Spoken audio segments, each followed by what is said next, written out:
I have, as you know, Marco Rubio with me and Pete Hegseth, Secretary of State and Secretary of War. Should we say Secretary? You know, it used to be called Secretary of War. Maybe for a couple of weeks we'll call it that because we feel like warriors. We feel like warriors.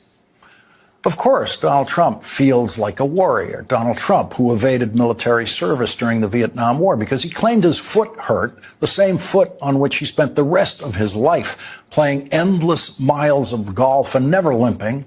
There is no reason to believe that Donald Trump wasn't perfectly healthy enough to serve in the military during the war of his youth. But like most men who were eligible to serve in the Vietnam War at that time, Donald Trump was terrified of being sent to the jungles of Vietnam and becoming another statistic in the American military body count that was far greater than all of the wars, the American wars of the 21st century combined.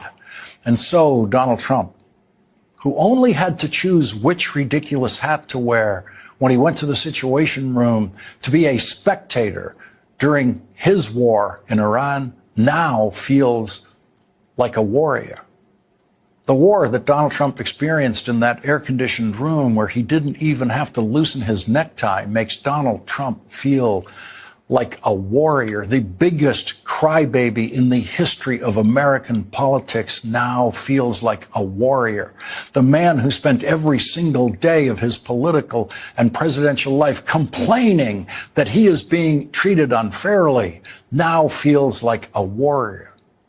The man who told his insurrectionist mob that he would go to the Capitol with them on January 6th now feels like a warrior.